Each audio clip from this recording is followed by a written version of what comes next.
Hola, ¿qué tal queridos amigos? Nuevamente nos encontramos para seguir compartiendo juntos este momento de reflexión, este espacio de diálogo, hablando de ese Dios real que quiere estar cercano a cada uno de nosotros y que se hizo tan cercano que caminó entre nosotros, vivió entre nosotros, durmió entre nosotros, comió entre nosotros, vivió la vida de cada uno de nosotros y entregó esa vida por nosotros en la cruz del Calvario. Muchas veces nos preguntamos si se puede vivir sin ser creyente, si se puede vivir sin tener fe. Evidentemente la respuesta es sí. La respuesta es que se puede vivir sin creer, se puede vivir siendo ateo o a lo sumo algunos son agnósticos, pero sin tener una fe viva, una fe que los conecte, que los relacione con el Dios creador del cielo y de la tierra. La vida de esas personas no es una mala vida. Muchas veces los religiosos y los creyentes creen que las personas que son agnósticas o que son ateos son personas que no tienen valores, que no tienen principios, que no son morales. Nada más lejos de la verdad. Una inmensa cantidad de personas que no son creyentes tienen una ética de vida correctísima. Son personas que están preocupadas por los demás, que quieren colaborar para que este mundo sea un mundo mejor para todos. Son personas que tienen valores, que tienen principios, defensores de la vida, del derecho a la vida. Incluso en este gran debate contemporáneo que hay acerca del derecho a la vida, en el cual entran el aborto y la eutanasia, hay una cantidad de ateos y de agnósticos que, aunque no son creyentes o creen que puede haber a lo sumo un poder sobrenatural, pero muchos de ellos ateos, son defensores de la vida, no sobre la base teológica de la defensa de la vida, pero creen en el derecho a la vida como un derecho fundamental del ser humano. Así que cuando nosotros pensamos en los ateos, en los incrédulos, en los no creyentes, debiéramos tratar de pensar que son personas igual que otras. No son peores que un creyente ni mejores que un creyente. De la misma manera, cuando nosotros pensamos en las personas que creen, debiéramos recordar que las personas que creen son seres humanos iguales a los que no creen, con virtudes, con defectos, con aciertos, con desaciertos, con una vida que puede estar marcada por problemas, por dificultades, por alegrías y por tristezas. Las personas que creen son tan humanas como las que no creen. ¿Cuál es la diferencia entre unas y otras?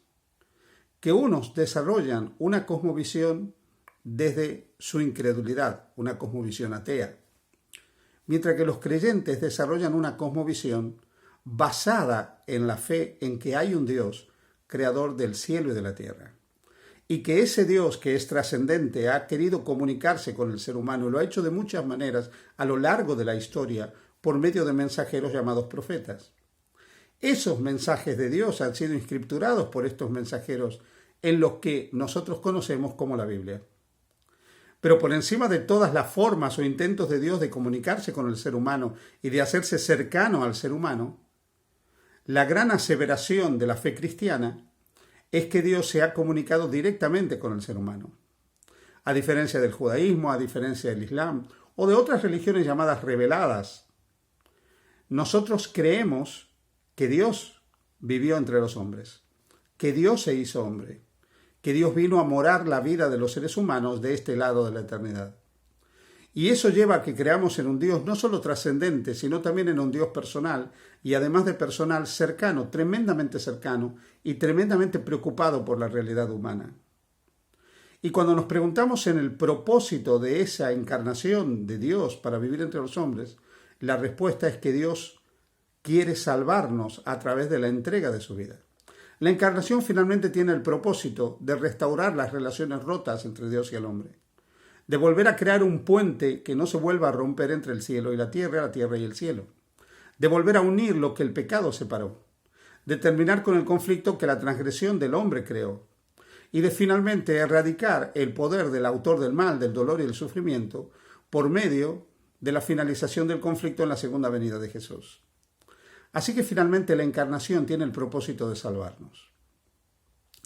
Cuando nosotros pensamos en ese Dios encarnado, que se ha revelado, que se ha manifestado, nos lleva a nosotros los creyentes a centrar nuestra vida en lo que es la relación con Él y su voluntad.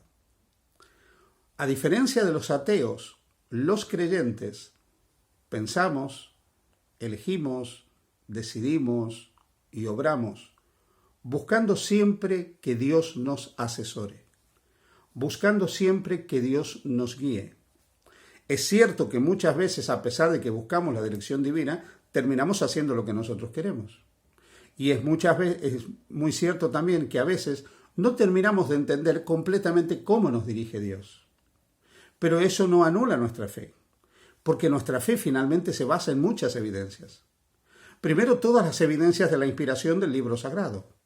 Segundo, todas las evidencias de la existencia, muerte y resurrección de Jesucristo. Y en tercer lugar, la evidencia subjetiva de que tenemos una relación con Dios y Dios se comunica con nosotros, la experiencia personal. Sobre la base de estos tres elementos desarrollamos nuestra fe. Nos conectamos con el mundo que nos rodea y tratamos de ser canales de bendición para el mundo que nos rodea. Con esto en mente quiero decirte algo. Hay otra gran diferencia entre los creyentes y el resto del mundo. La mayoría de las personas, si no todas, sufrimos muchas veces sentimientos de insatisfacción. Muchas veces nos sentimos insatisfechos, muchas veces no nos sentimos plenos, no nos sentimos completos, no nos sentimos llenos. Aquí no voy a decir de qué manera ateos o no creyentes o agnósticos hacen para superar este sentimiento de insatisfacción, este vacío interior. Sabemos que muchos tratan de llenar ese vacío interior con diferentes cosas, con cosas que de alguna manera anulan el silencio que hay en su alma, anulan la soledad interior que ellos tienen. Eso puede ser desde un hábito hasta una práctica o un vicio.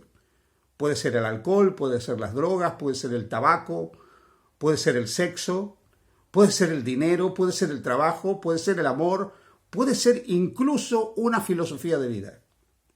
De diferentes maneras el ser humano busca llenar ese vacío interior. Busca que esa soledad interior sea suplida de alguna manera. Pero ¿cuál es la diferencia con los cristianos? Experimentamos los cristianos muchas veces esos momentos de soledad, esos momentos de vacío interior, cuando no nos sentimos plenos o no nos sentimos llenos, por supuesto. El Evangelio de Juan menciona el encuentro de Jesús con la mujer samaritana, de la cual ya hemos hablado. A partir del versículo 13, Jesús dice lo siguiente. Respondió Jesús y le dijo, cualquiera que bebiere de esta agua volverá a tener sed. Juan 4:13. Y el versículo 14 dice, mas el que bebiere del agua que yo le daré, no tendrá sed jamás, sino que el agua que yo le daré será en él una fuente de agua que salte para vida eterna.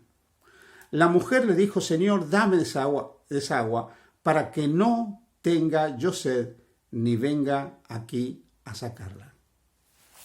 ¿Sabes? A diferencia del resto de las personas, esa sed interior, esa sed del alma, ese estado de necesidad que nosotros tenemos, lo suplimos con la presencia de Jesús.